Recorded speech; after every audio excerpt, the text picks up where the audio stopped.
hear a story? I have another lion story for you today. It's a good one. Androclese and the Lion. This ancient story is another, more slightly complicated version of the fable of the lion and the mouse. Here, the human element is introduced. Its appeal lies in the fact that Androclese, a slave, can feel compassion at another's pain, even though he himself has been so cruelly mistreated. It's a unique human capacity to be able to put oneself in the place and point of view of another.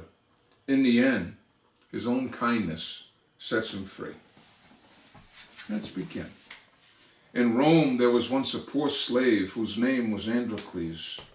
His master was a cruel man and so unkind to him that at last Androclese ran away.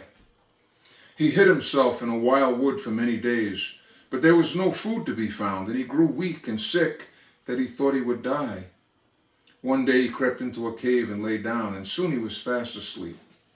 And while a great noise woke him up, a lion had come into the cave and was roaring loudly. Androclese was very much afraid, for he felt that sure the beast would kill him. Soon, however, he saw that the lion was not angry, but that he limped as though his foot was hurt. Then Androclese grew bold, so bold that he took the lion's paw to see what was the matter. The lion stood quite still and rubbed his head against the man's shoulder. He seemed to say, "I know that you will help me." Androclese lifted the paw from the ground, and he saw that a long, sharp thorn, which hurt the lion so much. He took the end of the thorn in his fingers, and he gave a strong, quick pull. Out it came. The lion was full of joy. He jumped about like a dog and licked his hands and his feet with his new friend.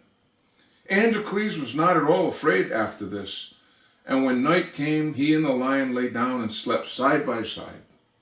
For a long time, the lion brought food to Androclese every day, and the two became such good friends that Androclese found his new life a very happy one. One day, some soldiers who were passing through the woods found Androclese in the cave. They knew who he was, and they were going to take him back to Rome. It was the law that any time every slave who ran away from his master should be made to fight a hungry lion. So a fierce lion was shut up for a while without food, and the time was set for the fight. When the day came, thousands of people crowded to see the sport.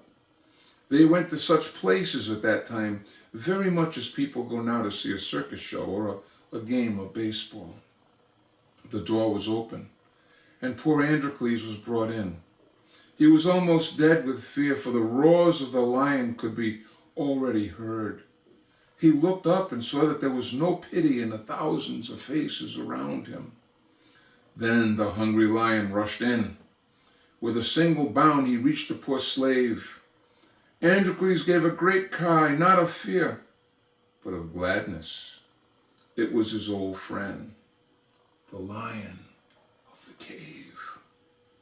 The people who expected to see the man killed by the lion were filled with wonder. They saw Androclese put his arms around the lion's neck. They saw the lion lay down at his feet and licked them lovingly. They saw the great beast rub his head against the slave's face as though he wanted to be petted. They could not understand at all what it meant. After a while, they asked Androclese to tell them about it. So he stood up before them with his arm around the lion's neck. He told them how he and the beast had lived together in the cave. "I am a man," he said, "but no man has ever befriended me. This poor lion alone has been so kind to me, and we love each other as brothers. People were not so bad that they could be cruel to the slave now. 'Live and be free,' they cried. 'Live and be free.' Others cried, 'Let the lion go free too. Give them both their liberty.'